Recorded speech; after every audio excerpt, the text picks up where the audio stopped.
welcome back to the Citizen channel. We all stay safe and well. And our part two of our look at I'm Eric Laporte, or our Eric as we like to call him, as of course has now left us to go to pastures new. So this is just a little look back.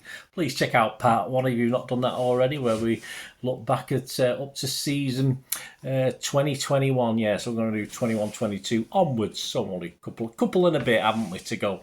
So please check back on part one if you can, guys. It doesn't matter, you can watch this first and go back and watch that. It doesn't make a lot of difference, but great. So please join me for part two. Please, if you are new to the channel, push that subscribe button, push the bell notifications. Everything's City past like this, even recent past. And well, it depends when you're watching it. You could be watching it way down the line, couldn't you? And of course, City present, as I do all my stuff on City currently as well. So press those buttons, that notification button, that subscribe button, and a little bit of effort goes into these. A lot of research, a lot of time spent. So you can give us a thumbs up, guys. Just give us a like. I'll be very, very grateful. Right, part two of I'm Eric Laporte, 2018 to 2023 at Manchester City, of course. After a lack of appearance in the 2021 season, our Eric gets far more game time for this season, 21-22, and his very first start is on match day 2 in a 5-0 win over Norwich. He was on the score sheet, steering home from a corner close in to make it 3-0. Yes, he scored mainly headers, but sometimes he scored with his feet. And finally, Pep was relying on him more this season as he appeared to up his game, and he and Diaz were partnering very, very well. And him and Stones wasn't a bad combination either. He said, I feel happy, I feel great physically, I've stayed injury-free, I feel very confident. Yes, I mean, the season before, there'd been doubts over whether he would still be at City come this new season, of course. But he wasn't, he was sent off, unfortunately. He's only sending off playing for City in a disappointing 2-0 home defeat to Crystal Palace on the 30th of October. After gifting a pass to Zaha for an opening Palace goal, he was then sent off for a professional foul. He was judged to be the last player Zaha sort of shot through just before half-time. Partner Diaz sort of, well, you'd probably expect this anyway, judged it as a little bit harsh, and it should have perhaps been a yellow, but it was borderline, so we weren't surprised. Because of this, he missed the United game at Old Trafford through suspension. He returned, in good form though, after serving his ban. He scored again in a 9-goal thriller in a 6-3 win over Leicester on Boxing Day. 4-0 up, they pulled it back to 4-3, if you remember. That was a frightening period of the game before Laporte settled the nerves a little bit to rise to head home and Mahrez's corner, making it 5-3. In a disappointing 1-1 draw at Southampton, he was defensively, I was there that day, he was defensively possibly City's best performer, and he also scored our equaliser, stupid to head home midway through the second half. Laporte had some impressive stats at that time. He had a 95.1% pass accuracy rating, 486 ball carries in total, more than any other player, and 330 most progressive carries, again the most of any player. Of course there were blips, despite City being 9 points clear in the league. Liverpool did have games in hand though at the time. He was not alone with a poor performance in a 3-2 home defeat to Spurs on the 19th of February. He was on the score sheet again at St Mary's on the 20th of March in the FA Cup. Though this time, sadly, he put through his own goal. I was at this one as well. This was Keystone Cops defending. Well, not for him. He didn't even see it. Just a comical deflection. He didn't know anything about it. The ball just cannoned off him into an open net from a Saints cross. Of course, we would go on to eventually win 4-1. But so he did like to score goals at both ends at St Mary's. On the 2nd of April, 2-0 City win at Burnley. Eric made his 100th Premier League appearance, something to be proud of. But even more proud, City had collected a total of 254 points from a potential 300 on offer in these 100 games that Eric had starred in. The most by any player. This was still held now as I'm recording this, the most held by any player in their first 100 appearances in the Premier League. The previous best had been Didier Drogba with 246 points. So Eric, 254 from 300. That wasn't bad, was it? In the Champions League semi-final, first leg at the Etihad against Real, At 4-2, Laporte was slightly unlucky to give away a penalty when he was adjudged harshly, but we know what the Champions League rules are like, to have handballed it in the box. In the reverse fixture, both he and his centre-back partner Diaz on the night were held partly culpable as Real turned the game around, of course, in the dying moments. Back to league action in a comfortable 5-0 win over Newcastle on the 8th of May. Although a couple of lapses defensively, he scored City's second late in the first half, reacting quickly to hit home from close in after the keeper had fumbled it. As City clinched the title on the closing day against Villa, Laporte shown his importance to Pep by starting in 20 of City's last 22 games in all competitions, 20 out of 22. The latter appearance had him taking pain-killing injections as the defenders were falling around. We had a lack of defenders. He was taking pain-killing injections to get him through the games as we were short on numbers, but he stepped up and took that again and again. Over to King of the Kippax 288, issue 288, and John Burfield again with his class of 21-22 for his take on our Eric's season. He said, simple, really, not very short.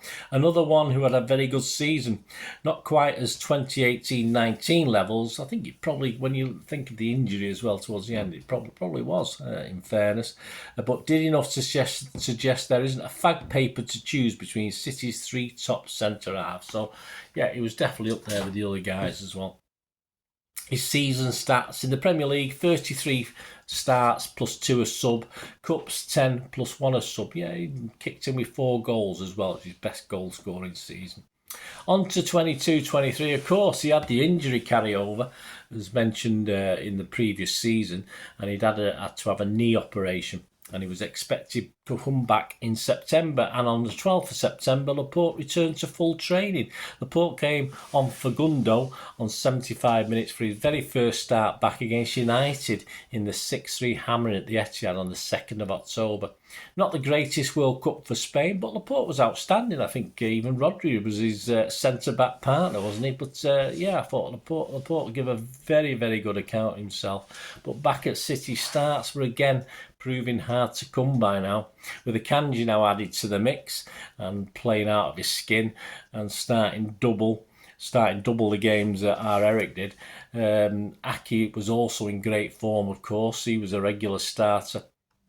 It's very difficult for Aymeric Laporte to get games in the Premier League. Some stats on Aymeric from the City Matchday programme on the 12th of February against Villa in the Premier League. By that time, he'd made that this is just the Premier League. 113 appearances, 8 goals, 3 assists, 11 yellow cards, 1 red. Tackles, he'd made 111. Tackle success was 50%. Clearances was 250. Duels won, 411. In March, Daniel Murphy for the Manchester Evening News wrote a piece on Laporte's problems, and it was clear other clubs were now sniffing around our centre-half, including PSG and Barcelona. By mid-April, he was now featuring competently, as left-back cover, yes, but as City's season ramped up for an exciting climax, he was far from one of the first names on Pep's team sheet. He got on the pitch in the FA Cup win over United, but it was in the 94th minute, despite playing in most of the earlier rounds, and he started 4 of the last 5 Premier League games. Though at that stage, the Premier League had been won. He failed to start in any of the knockout rounds of the Champions League, and he was kept on the bench for that wonderful win in Istanbul. So over to King of the Kippax 297 and the sum up by Shell Edmonds of the class of 22-23. Again, not many words, but very prophetic at the time. Another player possibly heading for the departure lounge. I like Eric, and we owe him a huge debt, we do, of thanks for getting us over the line in the 21-22 season when the other members of the back line were all out. Was clearly playing whilst also injured himself solely for the good of the team, so thank you. And if it's goodbye, 12 trophies in 5.5 years is a hugely impressive haul. There you go. So obviously we got to his stats for that season. Yeah, Premier League only 11 starts and 1 as a sub. In the Cup, just 9 starts and 3 as a substitute. And that brought us, there's no movement over the close season, that brought us to the 23-24 season. And say, despite signs that he would be on his way somewhere, there was no firm offers. So he was on the plane to make the trip over to Asia, to Japan and South Korea. He featured in the friendlies against Yokohama, Bayern Munich, where he had an excellent game, but in that last tour match, you knew something was in the air against Atletico because he looked a little bit out of sorts. He came on in the 80th minute, of course, at Burnley in match day 1 on the 11th of August, but with the purchase of Gvardiol, surprisingly, Laporte took on the move to Saudi Arabia. Yeah, it was a great surprise that no other European team had come in for him, or perhaps an English team had come in for him and we'd said, bog off, he's too good to go in this country. So, yeah, he decided to go to Saudi Arabia. And say, such a quality play, you would have thought some other team may have given him a chance, but the money was too much for him to turn down, I think. On the 24th of August, Aymeric Laporte completed a permanent move to Al Nassr in Saudi. A snip at £23.5 million. That sounds quite cheap to me. I think it's certainly worth 35 million. Major honours won. Well, he got 5 Premier League titles in the bank, 2 FA Cups, 3 League Cups, a Champions League, and yeah, just for good measure, a Super Cup and a Community Shield as well, just to add to that. But we'll leave the final word to our Eric. He said on leaving he left a great video. If you've not watched it on YouTube or on the City site, it's on there. Fantastic little video as well. But he said his final words, which we'll lead this part 2 with. I'm proud to have represented Manchester City over the last 6 seasons. 5 and a bit. When I first joined, I was 5.5, 5 and a bit, yeah, something like that. When I first joined, I was excited about the prospect of winning trophies. However, I could not have imagined the success we would go on to achieve together. I would like to thank the coaches, my teammates, and of course the brilliant City fans for all of their support throughout my time in Manchester. I will always be a City fan, and I look forward to seeing you all again. Well, this is me. I'm Eric Laporte. We hope to see you again, definitely, in the future. It was a privilege to watch you, home and away, and have you at City. And all I can say is thank you and good luck. Please, any memories you've got, give us a shout, guys. Let me know, and it'd be great to hear your thoughts on our Eric. And as I say, best wishes for his future, for him and his family. Fantastic. Thanks for watching, guys. Till we meet again, that's one thing, don't I? Please stay safe, please. Come on, City. Bye for now.